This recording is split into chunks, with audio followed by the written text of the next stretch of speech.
जितने भी जोकर इस सदन में या लोकसभा के सदन में आ रहे हैं वो जनता की बातों को क्या रख पाएंगे। इसीलिए जनता को वोट करने से पहले पार्टी देखनी चाहिए। रंग बदल देने से एजुकेशन सिस्टम तो नहीं सुधरेगा। टीचर्स लाने से, फैसिलिटीज़ देने से, डेस्क बेंच देने से, लेबोरेटरी देने से, कंप्यूटर लैब देने से एजुकेशन सिस्टम बदलेगा। पर सरकार जो है वो लगातार इनका तो प्रयास ही रहा है। किसी जगह का अगर अकबर नगर है तो उसका नाम बदल दो। जो लोगों ने हाई स्कूल में ज़मीन दान किया उनके पूर्वजों के नाम से वो हाई स्कूल। बात है कि अगर कोई गलत शब्दों का प्रयोग करता है, गलत तथ्यों को रखने का प्रयोग करता है, उस पर कानून सम्मत कार्रवाई कीजिए। पर ये जो जिम्मेदारी है वो कौन तय करेगा कि इस एक्ट के अंडर में लोगों को परेशान करने का प्रयास नहीं किया जाएगा, विपक्ष के नेताओं को घसीटने का प्रयास नहीं किया जाएगा, इसकी जिम्मेदारी कौन तय करेगा। जब सम्राट चौधरी जी खुले मंच से रंग देख के, गमछा देख के, जाति देख के, धर्म देख के गोली मार देने का फरमान इतने सम्मानित पद से होते हुए वो कह सकते हैं, तो इसकी जिम्मेदारी कौन तय करेगा कि कानून के आड़ में लोगों को परेशान नहीं किया जाएगा। एक सवाल और, आपने बाकीपुर चुनाव को लेकर कहा है, आपकी अपनी पर्सनल राय जी, है? ये मेरी पर्सनल राय है कि हमेशा जो जनता है उसे एक पार्टी, आज पार्टी की ही देन है कि लोगों ने पार्टी देख के वोट करने का काम किया। और जितने भी जोकर इस सदन में या लोकसभा के सदन में आ रहे हैं वो जनता की बातों को क्या रख पाएंगे। इसीलिए जनता को वोट करने से पहले पार्टी देखनी चाहिए।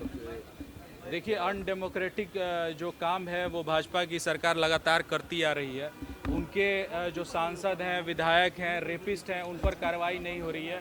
पर इस देश का सम्मान बढ़ाने वाले सोनम वांगचुक को गलत तरीके से प्रोटेस्ट करने से रोका गया, उनको हटा दिया गया। जो छात्र जिनका किसी पॉलिटिकल पार्टी से कोई कनेक्शन नहीं था, उनके ऊपर लाठीचार्ज करना, उनकी बातों को नहीं सुनना और अनडेमोक्रेटिक तरीके से आंदोलन को समाप्त करने का जो कुत्सित प्रयास भाजपा की सरकार ने किया है, समय आने पे ये देश भगत सिंह का है, राजगुरु का है, सुखदेव का है। और हमारे देश में हमेशा से जो कहा जाता है लॉन्ग लिव रेवोल्यूशन, वो हमेशा ये देश आंदोलन का देश रहा है। और ये जो लोग भी आंदोलन को दबाने का प्रयास इस देश में किए हैं उनकी दुर्गति हुई है और भाजपा की सरकार की भी दुर्गति है। सदन में आप लोग क्या इस विषय को रखेंगे? रंगा जा रहा है, क्या कहें? सदन में इस विषय को रखेंगे? सीजेपी पे जो कल लाठीचार्ज, बिल्कुल, कल भी हमारे जो विपक्ष के नेता हैं उन्होंने सदन में आवाज़ उठाने का काम किया और आज भी हम लोग इसके ऊपर प्रोटेस्ट कर रहे हैं।